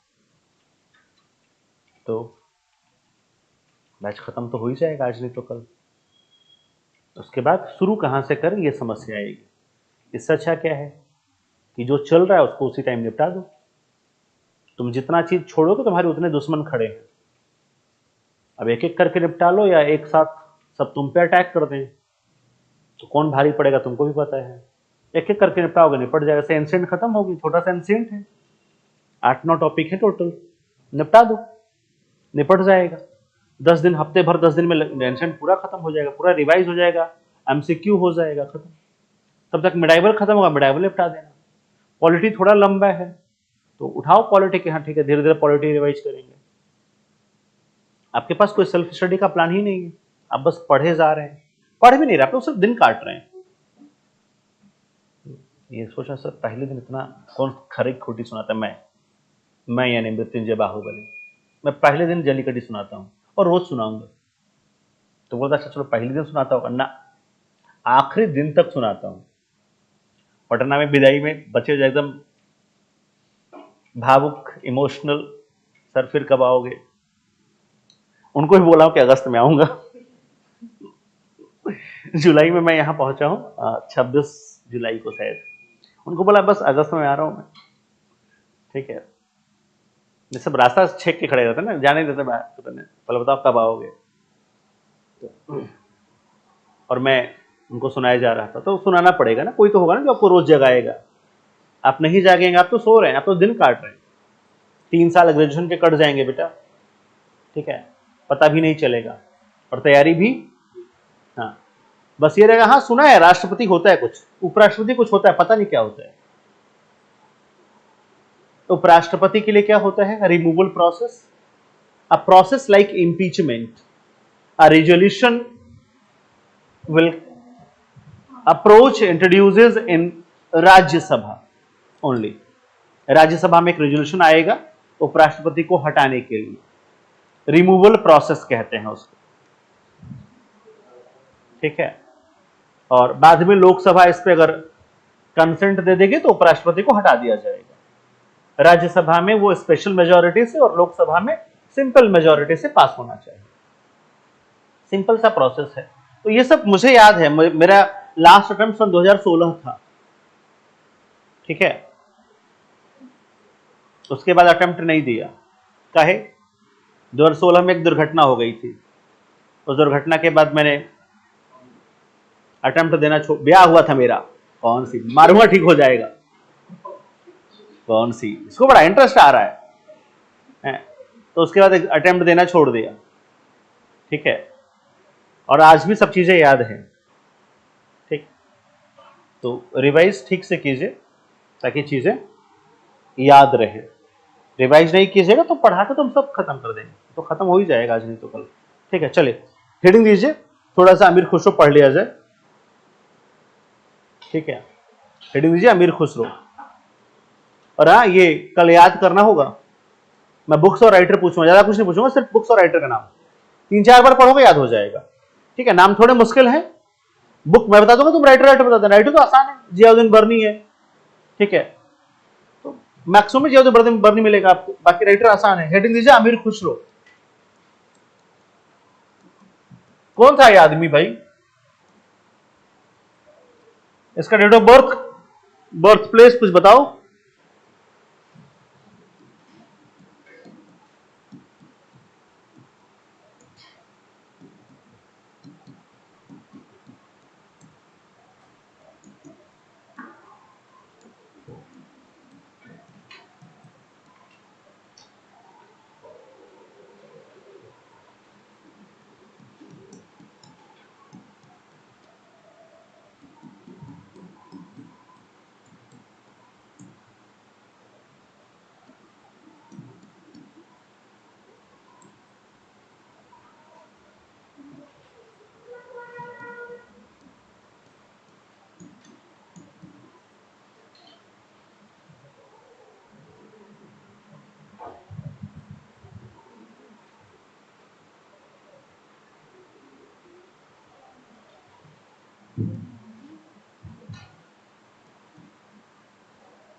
तूतीय हिंद, पैरट ऑफ इंडिया, तोता, पैरट ऑफ इंडिया अंग्रेजी में लिख लीजिएगा, क्योंकि कई बार ऐसे लिखता है एग्जाम में भी, पेपर में भी ऐसे लिखता है तूतीय हिंद, ठीक है।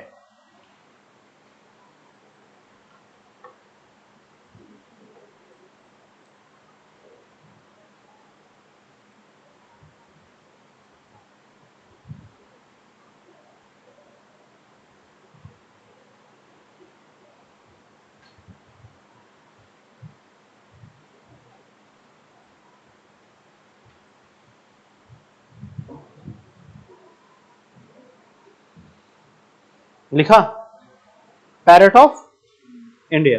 आगे लिखिए फर्स्ट मुस्लिम हिस्टोरियन या फर्स्ट मुस्लिम पोएट, ये लिख लिया फादर ऑफ हिंदी खड़ी बोली। हिंदी खड़ी बोली का जनक, जो भाषा आज हम बोल रहे हैं वो भाषा इसने बनाई है। हम और आप आज जिस भाषा में बात करते हैं वो हिंदी खड़ी बोली है, तो हिंदी खड़ी बोली यही बनाया है। इसके पहले हम लोग मगही में, अवधी में, ब्रज में बात करते थे। जैसे लखनऊ की लैंग्वेज क्या है? अवधी, ठीक है। हमारे यहाँ बिहार में, पटना में मगधी बोली जाती है, मगही, मगध है ना वो, इसलिए मगही बोली जाती थी। उधर मथुरा चले जाओगे तो ब्रज की भाषा है, ठीक है। तो जो हिंदी खड़ी बोली उसका जनक यही है। आगे लिखिए first Muslim historian who uses Hindi idioms and phrases in his writing. पहला मुस्लिम कवि, पहला मुस्लिम कवि जिसने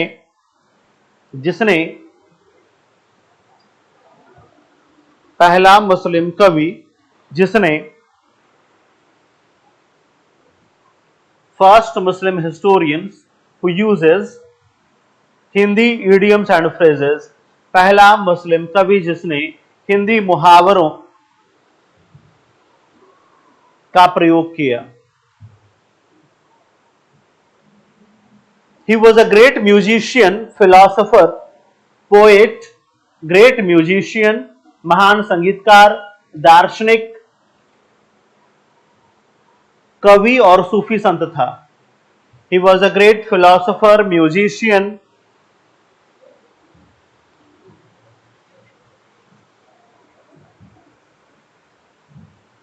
he was a great musician, philosopher and Sufi saint. कवि, संगीतज्ञ, दार्शनिक और सूफी संत था. ठीक है. He did Indianization of Persian poetry. फारसी कविताओं का भारतीयकरण किया. He did Indianization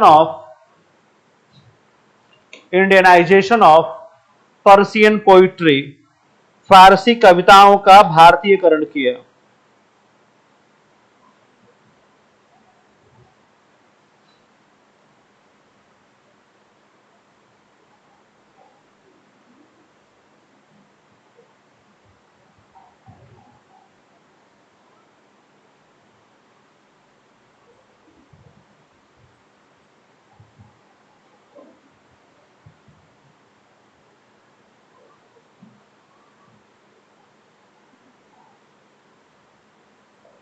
लिख लिया. आगे लिखिए. He was disciple of he was disciple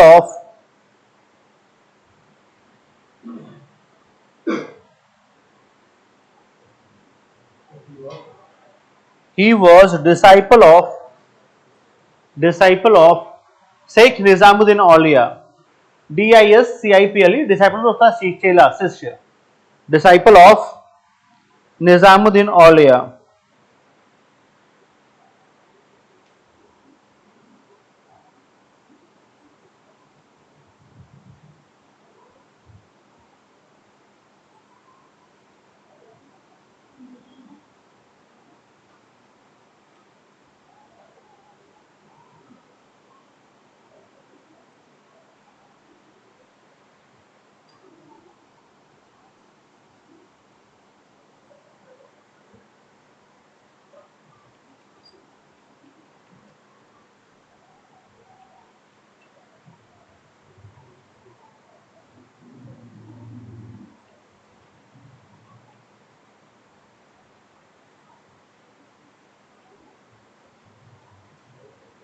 लिख लिया.